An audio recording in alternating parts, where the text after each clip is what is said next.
Welcome to the first ever episode number one. The first one.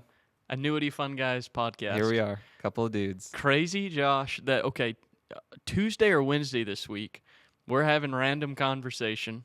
I don't know how in the world it comes up, but I just kind of randomly, flippantly toss out the idea of, what if we had a podcast called the Annuity Fun Guys, and our logo was a mushroom, and we just talk about the week. And then you kind of pause, and you go, but actually, what if? Because for me, man, I'm thinking like constantly, how do we bring more value and like how do we actually just get connected to agents in the industry? Yeah. You know? So it kind of felt like a no-brainer because so much of the stuff that we do on just a daily basis can, I don't know, it can feel, a little bit more high pressure, a little bit more like we're doing the thing as executives in this industry. And it's one of those things where to like have an outlet where we can just sit here and have a glass of whiskey and, cheers. I mean, that's our thing, right? Let's cheers to the wins. Let's cheers to the, to the funny stories and all the stuff that we do in between. Yeah. Especially your mistakes. Yeah. Well, there's plenty of them to laugh at, so there's no shortage on that. But what I love about it is designed, for those of you that are listening, this is designed to just kind of be an enjoyable, I described it to Josh as the Friday driving home from work podcast, where there's obviously going to still be some inherently valuable nuggets from our week working with agents and clients across the country. But it's also designed to be lighthearted and just fun and laugh and tell stories. And so some weeks may have inherently more value than others, and other weeks may just be a bunch of cutting up and telling jokes and stories and whatnot. But it's kind of a mental decompression for us. And hopefully it's a mental decompression for the listeners as well. So that's kind of the heartbeat behind it. But yeah, it was wild to me that literally on Tuesday or Wednesday this week, we're talking about it. And then here we are Friday, and we're recording episode number one. I mean, literally 2 or 3 days later, you had the... I'll say this, Caleb. Yeah. That's kind of us in a nutshell, though, right? It's like get an idea. And typically, I mean, we act pretty quickly. Yeah. So I'd say, like, it's not that surprising, but at the same time... Yeah. It's a little bit surprising because usually you were my breaks. So, well, one of my stories, the fact that you were the one that brought it up for me is like, wow, great. Here we go. Yeah, because usually with you and Jad, I'm the breaks. Exactly. Usually I'm the one like, whoa, wait a second, guys. Like, we got all this other stuff going on. We got timelines here, and you and Chad are in y'all's visionary world of just big ideas and dreams, and they're all great. But yeah, it's interesting that this was kind of a... I honestly didn't think it would actually happen. I just meant it as a joke, and then you took me serious, and here we are. And then I'm here today setting up the studio and being like, all right, man, let's go. Let's do it. Yeah. I do have one qualm with it, though. The one qualm that I've got with it is the angle of the cameras. So for those of you that are not watching on YouTube, if you were to go to YouTube, you would see the angle of these cameras, and you would see that I've got essentially the jawline of an earthworm. That's one of my one qualms. But we'll make do. I'm just going to let that one sit for a second. Just let it marinate for a minute. Okay, but here's a funny one. For anybody that's listened to the 7-Figure Annuity Sales podcast, Chad is, one of his kind of mock-ups of his person, his image and likeness is on the branding of that. And I just found it interesting that I'm kind of the co-host on the 7-Figure Annuity Sales podcast, and here I am with you kind of co-hosting the Annuity Fun Guys, and now we've got a mock-up of you on the cover of, of this podcast. You mean the mushroom? The mushroom guy. Yeah. It's a great hat. Which, by the way... props to you if you can figure out why we branded it with a mushroom, because I was showing some friends this week the mock-up of the podcast like logo and emblem and everything, and they didn't get it. They were like, why the mushroom? And I'm like, it's the Annuity Fun Guys. And they're like, what? And I was like, the Annuity Fun Guys. Annuity Fun Guy. Fungi. And it's like, I had to say it like 3 or 4 times, and they finally picked up on my wife thought it was funny, so that's usually my barometer on if something should actually go through or not, is if she laughs at it. But she laughs at my stuff pretty easily, though, so maybe that's not the greatest barometer. You can tell when Marissa's been laughing at Josh's stuff because he's got a little bit extra pep in his step. Yeah, right. His chest kind of carries his chest a little bit higher when he walks around. Goodness. I'm kidding. You were talking about going fast, though, and just, all gas, no brakes, to use your alma mater head coach.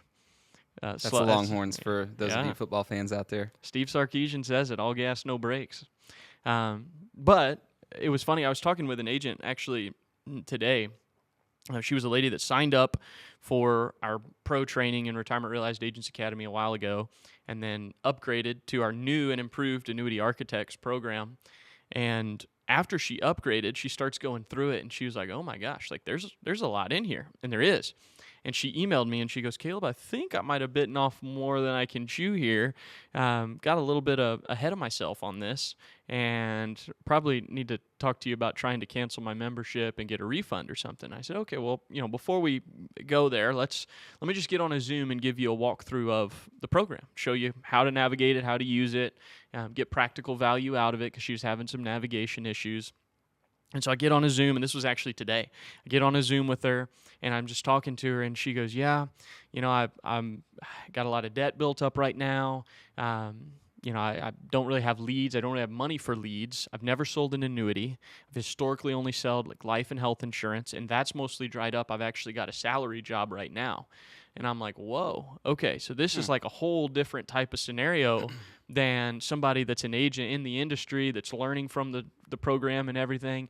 So we start talking through it, and she's realistically months and months away from actually being able to meet with clients and doesn't even have the capital to invest into marketing to do it. And so I told her, I said, "You know what, I'm gonna prorate you a refund because I'm like you. I like to go fast. I like to get ahead of myself, and I understand, where you're coming from on that." And so I prorated her a refund for the program and everything, and she's going to go work her normal salary job. And it was amazing to hear what she responded with in that, though, because she told me, she looked me dead in the eyes on the Zoom, and she said, "Caleb, we need more people like you in this industry." And it's heartbreaking to me to think that doing that, which is, to me, that's just the right thing to do for somebody, is like something that stands out to her as somebody that's been an agent in the industry, not even on the annuity side specifically, but in the past. And so, I don't know, it was encouraging, one, to hear that it's like recognized, but then simultaneously a little bit of like sad to me that that's not just normal operating procedure for companies and IMOs and agencies and all that across the industry. So I don't know, that was one of my stories from this week that was encouraging, but also a little bit, oh man, a little bit disheartening. Yeah. At the same time, though, I mean, and we've talked about for this podcast, like we want this podcast to be something that like agents leave this feeling full of hope. Totally. Because so often, especially in the realm of regulations and all that stuff change, there's just a lot of uncertainty often for agents, so they tend to kind of dwell in like the negatives. Yeah. And so I think ultimately in those scenarios, it like shows an opportunity to be different.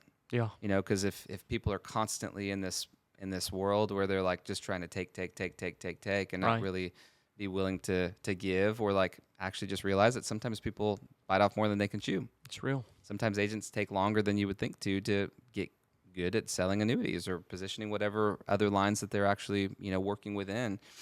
And I think if we can shift that lens right to where it's hope filled, because there's always a solution, there's always something that can be improved upon. And I think when that focus actually becomes that, that's where you start to really see, shift in the industry. Yeah, I agree. Wow, we just went deep pretty quickly. We did, and from mushrooms to.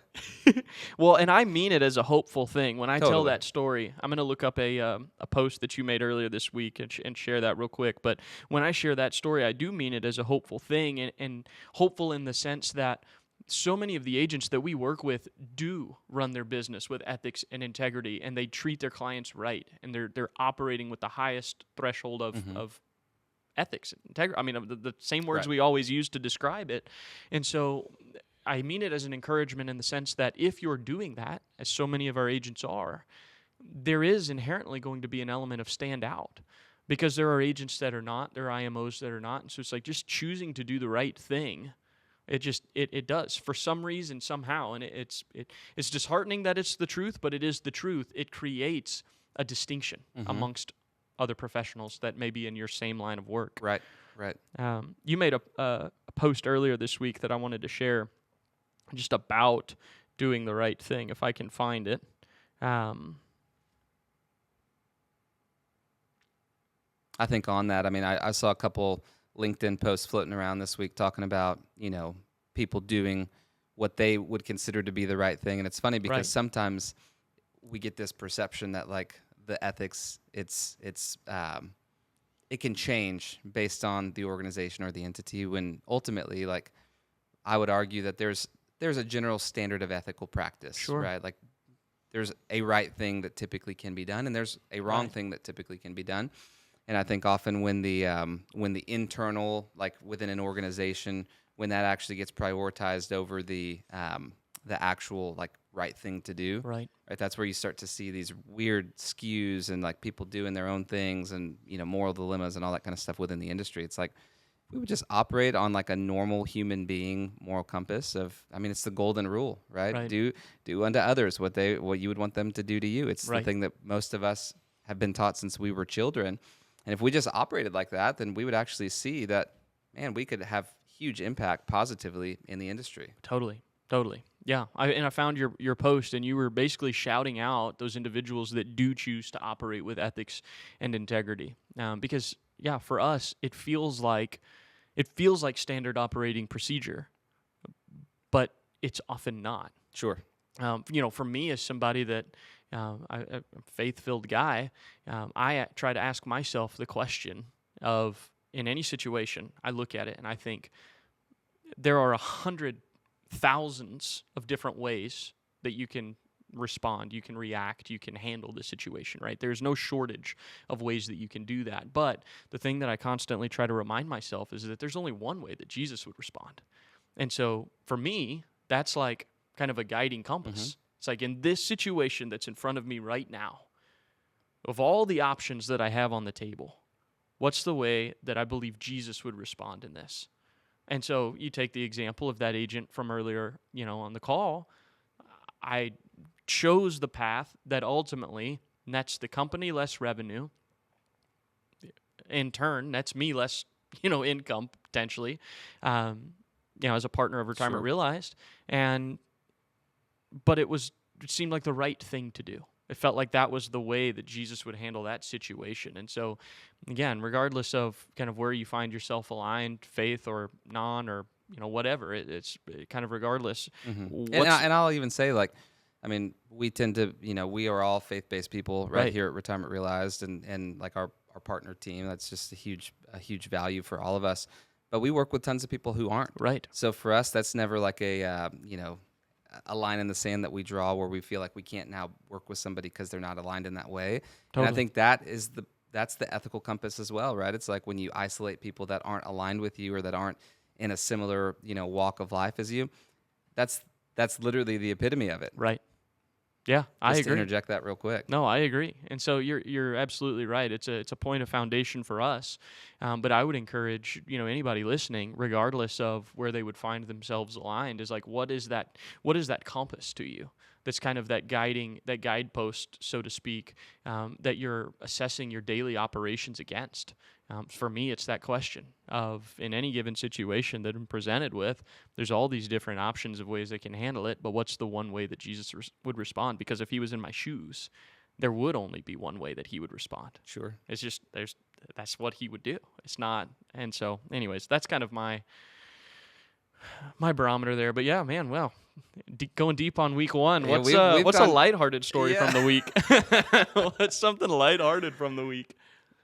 I think for me, it's really easy to get caught up in the stuff that we do, right? And so for my role, I operate, obviously, but I'll tell the people, I'll just look at you. But I operate, as the president of our organization and all of our initiatives that we have here. So for us, it's like, it's real easy to get bogged down in all the stuff. There's always details that have to be paid attention to. There's always, people that I have to keep in line. It's true. But for real though, it's easy to get caught up in the stuff. Yeah. Right. And to lose sight of why we're doing it. And ultimately, like, we got in this business to help people. I think I can speak for you as well. Totally. I will. You can interject if I'm slightly off here. I'm right before you even know what I say. Yeah, but you came into this business as a ranch hand. Yeah. Right? So like, you had no experience doing any of this stuff. I came into this business, having a business background in college. You were in business school when you came in. But simultaneously, like, I was a musician. Like, I was teaching for a school district, percussion, right? Teaching for a few middle schools and a high school. And so us getting aligned into this thing, it was totally, it was totally something that we wouldn't have probably ordained for ourselves to do. But we get into this thing and suddenly we're figuring out all these, new concepts and new things. And there's always something to learn. There's always a new skill to develop. And it's real easy to get caught in that. So for me, like this week, I felt such a lightness. And even talking about this podcast, I think that's one of the things for me is it just brought such a humanity back into the business. Not that it's not there, right? Sure. We're very much personable people that enjoy each other and enjoy having fun and enjoy the work that we do. But we didn't get into this business because we love annuities. Right. It's true. Like, we didn't even know what annuities were when we got into this business. Right. We knew what the specific thing was, kind of, that we were setting out to do. So for us, it's been, a huge learning curve as quickly as possible, and just, working really, really, really hard.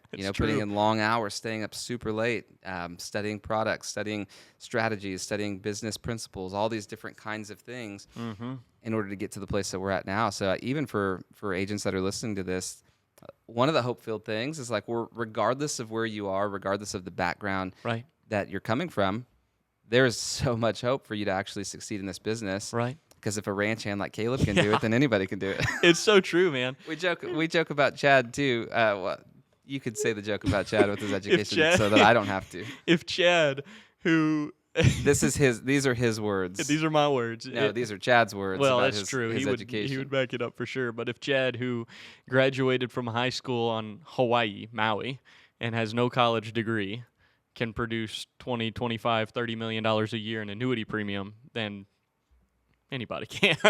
It's the right systems, the right processes, everything in between. So it is. So for me, that was a huge win this week, was just, feeling this lightness come into the business. And I know for me, I really started stepping up, like creating content, because there's so much, inside that I'm doing within our organization. And it's easy to kind of just keep that within the walls of what we do. Right. But ultimately for us, it's like, well, we're not concerned about, this competition element between us and other organizations and people that even do similar types of things. Like, there's no sense of competition, even though maybe we'll lose out on dollars to people sometimes, and maybe vice versa, they'll lose out on dollars to us. But ultimately, if we're all doing something that's bettering the industry, well, then the industry is getting better, which means that there's probably going to be a higher likelihood that more people are now actually open to what we do, which means that there's more funds available for all of us to actually participate in. I agree. So it's one of those things where, in these moments where we can kind of be re-energized in what we're doing, it releases so much momentum. And I've just felt that momentum bubbling up. Right. Well, and I'll share just my own journey and story on that note of getting out what's inside of you, right? When I first started, okay, and this was, for those of you that don't know, my day one was like August 20th, I think, of 2019. Okay, so that gives you context for how long I've been in the industry. Not very long. But when you have good mentorship, you're a self-starter. Like for me, I just I don't like waiting around on other people, so I'll just go figure it out. The number of hours that I've spent on the phone with carriers, asking questions, learning product, asking wholesalers different types of strategies, the number of hours that I've spent online reading and watching videos and all that kind of thing, it injected me with so much information that then, as it was retained, became knowledge, and some of it was not retained, some of it was definitely lost, right? You can't retain everything. But then it became knowledge, and then it became this thing where it's like, yes, I want to get this out, and I love it. Like for me, getting to interact and talk with agents about product and case design and all that kind of thing, it is an absolute blast. And I'll have conversations, and I say this with humility, but I'll have conversations with guys that have been in the industry for 25 or 30 years and explain something conceptually to them, and it's like, it's almost revelatory. And that for me, as somebody that's been in the industry for going on 5 years now, is just, it's like, wow. So you can start to see the impact that you're having. Even if you're a young guy or a young lady and you're just barely starting out, put in as much as you can and then retain as much as you can so that it becomes knowledge. And then when that knowledge is there, you will want to get that out. And I'm telling you, it feels so stinking good to get it out. And I know for you on the business side, like, I mean, guys, to give you context, what we do at Retirement Realized is largely Josh's brainchild. Like, none of us would be here at Retirement Realized had Josh not had a vision for what Chad's training could have been back in 2018. Gonna make me tear up over here. Dude, it's crazy. But seriously, like the business mind and like the ability to create a brand and all those types of things, like you've learned and you've grown and you've cultivated so much that you have so much inside that I would imagine, starting your content that you're putting out on LinkedIn, starting this with me, like I imagine it feels pretty good, but I can also say, like, I know it feels pretty good because I've gotten to have that in a different vein, in a different lane of what we're doing with agents for a while now. And it's an honor, truly. Yeah, likewise. And I mean, Chad will say this, and he says this often. We reference Chad. So for those of you who aren't super familiar with us, Chad obviously is one of our mentors. We work with him directly. He and I are constantly strategizing on things. He and Caleb are constantly training together within our training. And by the way, this isn't a pitch for anything that we do. We're going to reference some of these things that we work on at times because it's our world. But ultimately, like once again, we're not trying to push any kind of thing. Yeah. This is just conversation about life in the business. So, but ultimately, like working with somebody like Chad, who is very determined, who's very successful. I mean, I've seen, for both myself, for you. I've just seen us like be able to thrive in this industry by being, close to someone who's had high levels of success. Totally. And specifically for you, man, I mean, Chad talks about you being one of the best marketers that he's ever encountered in this business. And he's worked with people that have, dealt with on an annual basis, $200 to $350 million a year, right? Just under their specific hierarchy. So, like as an individual marketer, not like an agency. Right. So it's like, to be put in that same caliber as we're launching all the things that we're launching, it's a testament to what you've studied, what you've learned, how you've been so humble in the process, and even just an encouragement to agents. Like that is why agents are attracted to people like you in this business. It's because there's something about the humility. So even if you're an agent listening to this right now, be humble. Yeah. Right. It's one of the biggest things for me. Like we've formed partnerships before because of humility. It's true. Big partnerships. Yeah, we've had like business altering partnerships that, as Chad and I are in conversation, it's been our humility that has led to the solidifying. Solidification. Losing my words. Yeah, solidification. I'm processing if that's a word in my head at the same time. But the solidifying of those partnerships has been because of the humility that we've brought to those conversations and our willingness to give before we ask. Yeah. And so often as agents, what we pretty regularly see is this desire to like gain. Right. So how can I milk this FMO that I'm with for as much as I can, or how can I get as much free stuff as I can? And in reality, and I saw people commenting about like agents not being willing to invest in themselves. They just want everything handed to them. And ultimately, like that's a losing attitude. And if you think about the fact that 90+% of agents fail in the first 5 years, like that is a huge reason why. Right. So when an agent comes into this business with humility, they come into this business with an eagerness to better themselves, with the desire to do something of value and bring value to both their customers and other agents that they're interacting with. Well, suddenly you see those agents start to elevate right, pretty quickly. It's true. Yeah. I like to say that an arrogant mentality, it's really tough to learn with an arrogant mentality. Like arrogance is one of the greatest killers of learning. And I say that having experienced it firsthand. Like I want to say that I'm humble, right? And I think that I am most of the time. When I was younger, I really dealt with some arrogance, like big time. Like being honest, like pride was real. I mean, life has since changed. Well, I could get into my testimony sometime if need be, but life, like Jesus changed my life. But I seriously did. I dealt with a lot of arrogance and a lot of pride. And I tell you, I learned very, very, very little as a young man. But since that kind of shift and actually tapping into and wanting to be humble, not just like, not this false... some people are just not very confident naturally, and it can come across as humility, and it's not actual humility. It's like humility is the ability to like almost make yourself.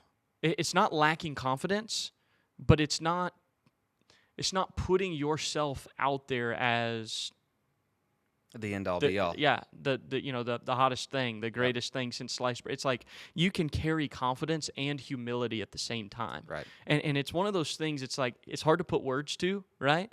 But when you see confidence, you know confidence. When you see arrogance, you know arrogance, and you can acknowledge like there's a fine line, but it's distinguishable when you experience it. And so yeah, I would say, man, you want to learn, and you want to learn fast, and you want to learn big, recognize like you don't know it. Yeah. And that's a constant thing I try and tell myself. You don't know it. Right. Like I relative to a lot of agents that I work with, am wet behind the ears time-wise in the industry.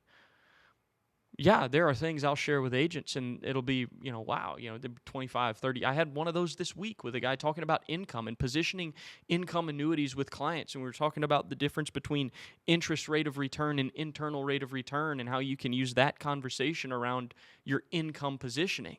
And for him, quarter of a century in the industry is like, whoa, that's wild, right?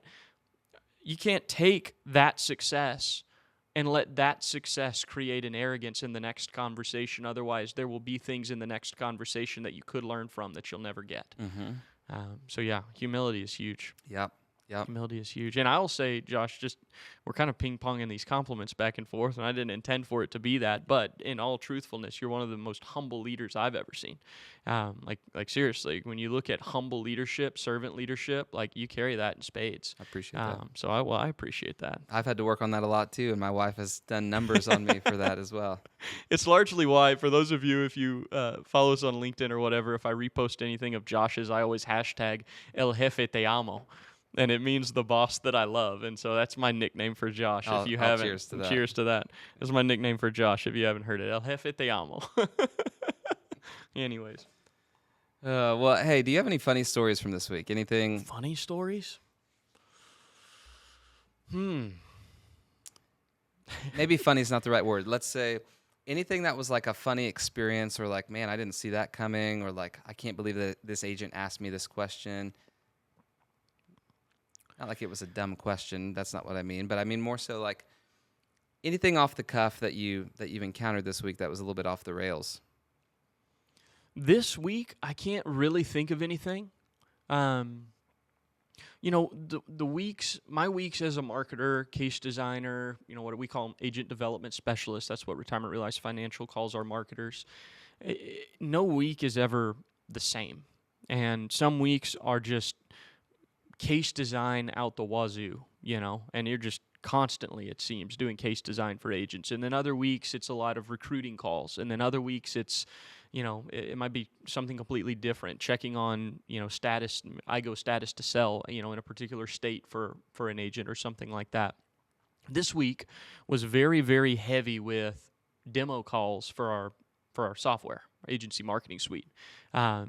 And I didn't really notice, I think because it was so heavy with those demo calls, I didn't really notice anything, strange or off. I'll say one thing that this is a story that I wanted to bring up. We encountered something, and this blew up on LinkedIn this last week, so I feel like it's a little bit relevant to talk about. Please. It's the IMO, FMO role. And I made another post on LinkedIn about this, right? Some red flags with IMOs and FMOs. One of them being if they're trying to bring you in with just like crazy amounts of comp with nothing in return. Like you've probably already, gotten everything that you're going to receive from that individual FMO. Right. If they're just throwing the farm at you as far as comp goes.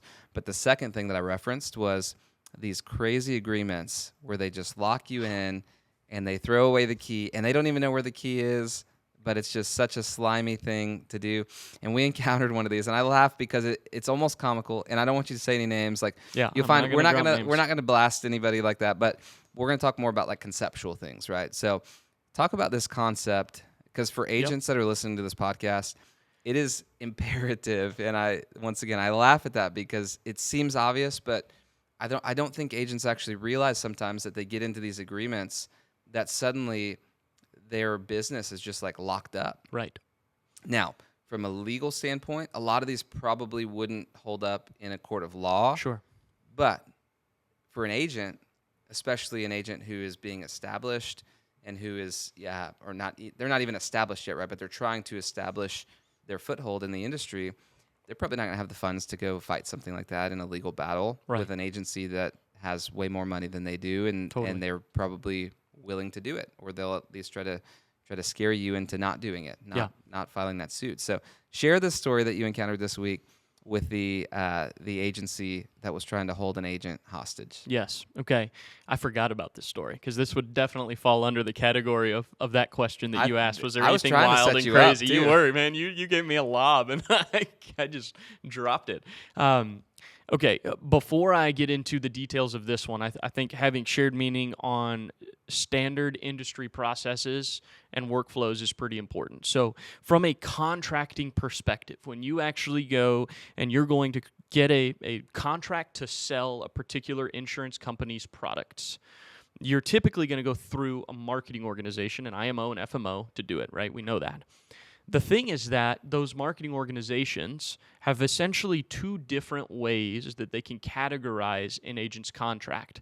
It can be an individual contract where that agent is independent of the IMO. They're just kind of working through the IMO. The IMO at that point is just essentially the bridge, the connection between that agent and the insurance company. And then there's an alternative called licensed only, and some call them LOPs, licensed only professionals, LOAs, licensed only agents. And the difference between LOA and independent is that LOA, all of your commissions go to the upline that you're LOA to.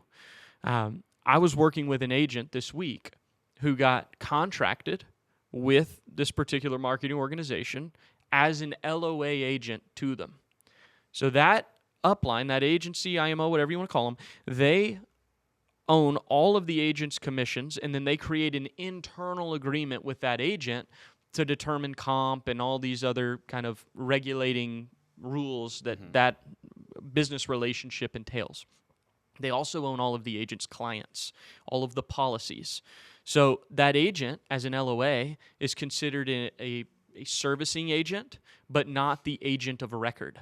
The agent of record is going to be the upline. They get paid all the commissions. They own the contracts, in essence. That agent decides they want to partner with Retirement Realized Financial. They want to move those contracts. Totally fine. I mean, that's an industry norm. Agents transition IMOs periodically. We encourage you to find a good one and go deep with them. Stick it out for the long haul. It can take some time to find that, right? So there's transition. In that process, we have to then work with the insurance companies to get those contracts moved over to Retirement Realized Financial. Well, this agent was working on a case with a client for a particular insurance company that they had a contract with that was LOA through that other group, okay? But they had recently sold a policy with that insurance company. Now, most insurance companies, you've got a 6-month wait period. If you issue a policy on June 1st, you're probably not going to be able to transfer that insurance company's contract without a release from the upline you sold that through for a 6-month period.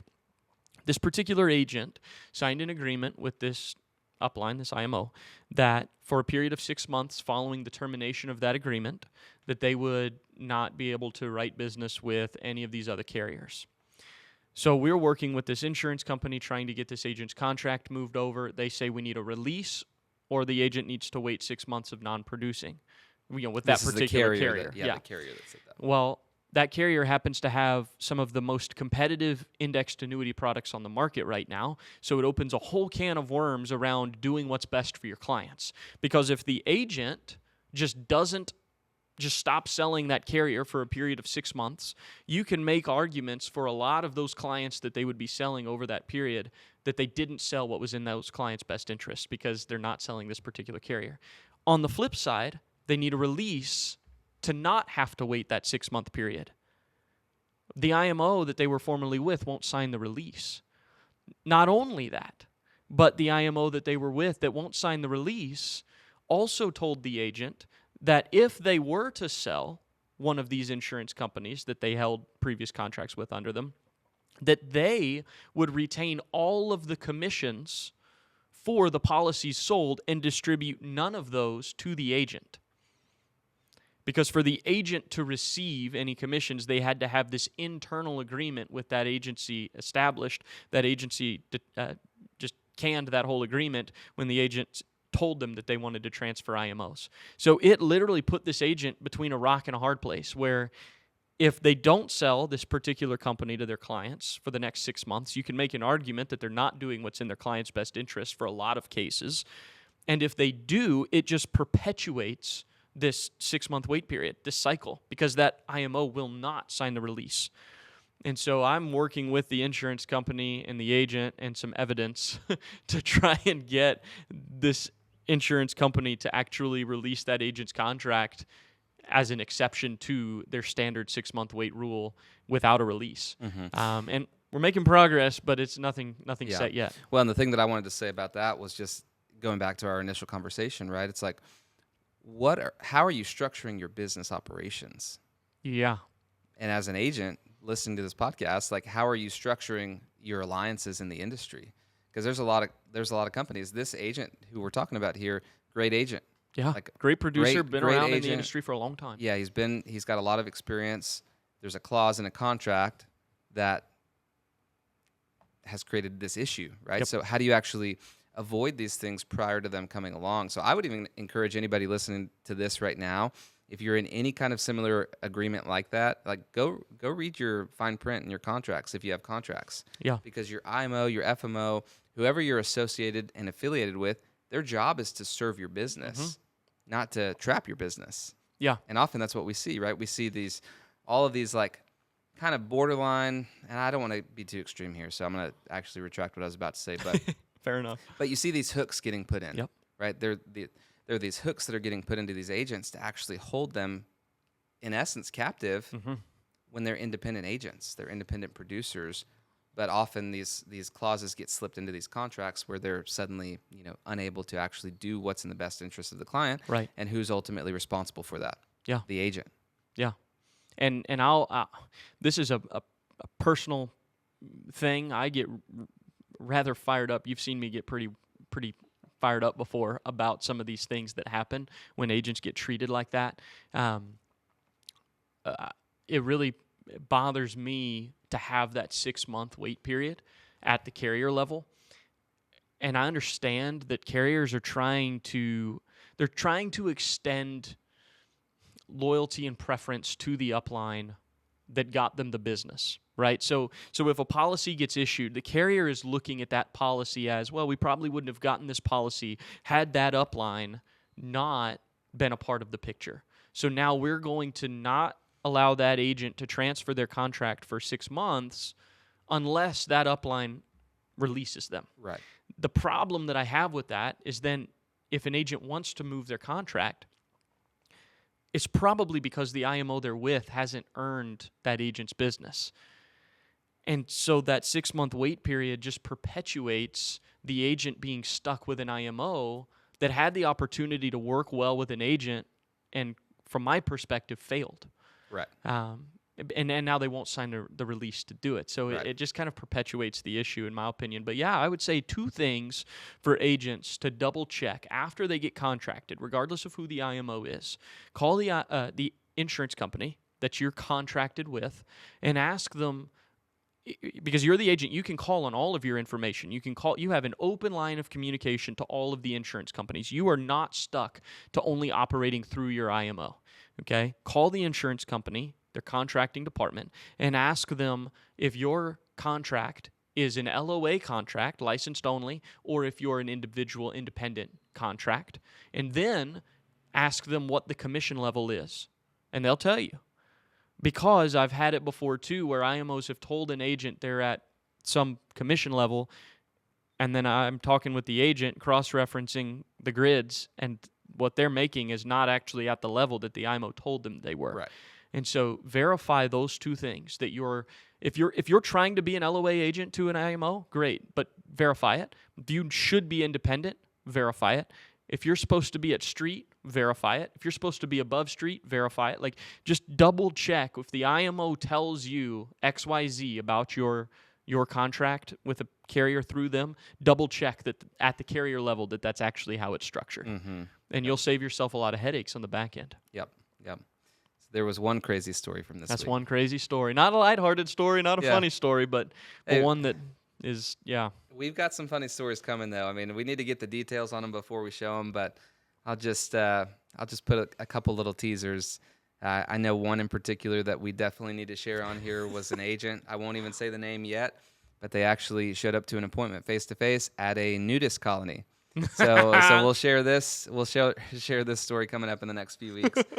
Also, another agent who, if you ever have an upset stomach during an appointment while you're running a Zoom, you can imagine probably what happened in this story. Yeah. We'll tell that story here in the coming weeks as well. But one thing that I want to hear on this podcast, I want agents to submit stories to us because I think one thing, it's a pretty isolating industry, right? Often as independent producers, which most agents aren't writing LOA to an agency, right? They're not typically captive as annuity producers.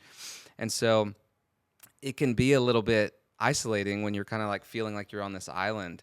And so I think that kind of normalizing some of the things that people experience will be actually a very big breath of fresh air for many agents. I agree 100%. I agree. And like we said earlier, our goal is that this would be mental decompression. We don't want this to be cognitively intense for you. We want you to be able to listen to this on the drive home from work on a Friday and enjoy it and feel rejuvenated and hopeful and excited for the coming week of work after the weekend as a result of it. So that's the goal. That's the intent. I think some funny stories will help do that. So for sure.